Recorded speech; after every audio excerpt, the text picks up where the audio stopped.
A day in my life as a content creator teen.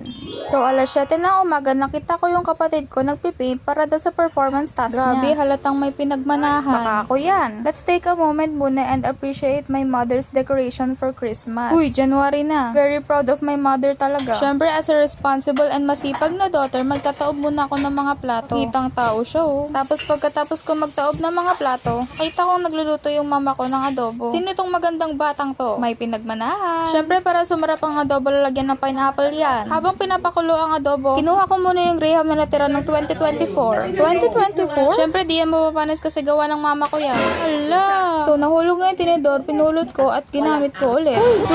Joke lang po. Aga-aga kumakain ka ng matamis. Sira na naman diet ko nito. Overall, 10 out of 10. Habang kumakain ng graham, nanyo naman tong dalawang lovers nuts. Ang aga-aga apakatamis. Pagkatapos pakuluan ng adobo, lalagyan ng oyster, toyo, at magic sarap. Wow, ang sarap. Baka ako yan. Syempre, bago muna natin iserve sa family, titikman muna natin yan.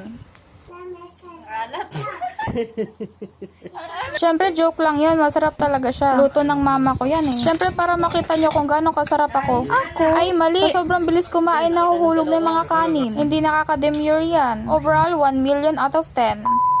So, biglang nagtawag si mama na kumain daw kami sa take-off. Uy, for the go. Treat na daw to sa akin kasi apaka-hardworking student ko daw. Hardworking student? Tapos nung papasok na ako sa take-off, nakita ko ang aking tita. Simple pa siya, oh. Di naman binigyan. Iyak na lang ako sa corner. Tapos pagkatapos namin bumili, muwi na kami. Wala nga naman magmukbang ako sa loob. Uy, di ako ganun. Yung binili ko palang pagkain, chicken rice with salad. Tapos yung weekend promo nila na free upsize cookies and cream. Syempre, di magpapakabog ang ate mo, may mukbang yan. Crunch test. Hala, naputol ang kutsara ni ate mo. Tay gutom yan. So, overall rating sa chicken and salad, soft, savory, at crunchy. Pero yung milk tea medyo matamis. Overall, 9 out of 10.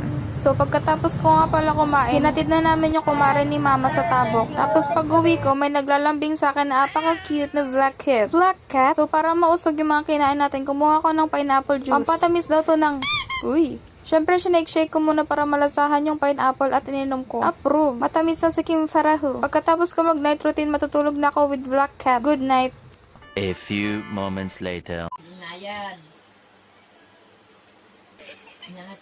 So, alauna ng gabi, biglang nagtawag yung pinsa ko na mag 7-Eleven daw kami. Midnight snack ba? Kumuha nga pala siya ng kape. Eh, may kape naman sa bahay. Pang rich daw. So, nakikita niyo po siya nag-shoplifting. Joke lang po. So, kumuha nga pala ako ng onigiri na tuna. Tapos, kumuha rin siya ng fish da. Siyempre, pinainit ko muna yung onigiri, nagbayad at umuwi. Lumalakas na naman amas ng pinsan ko. Dok, nakalabas na siya. So, overall ng onigiri at fish da, 10 out of 10. Tapos, pagkatapos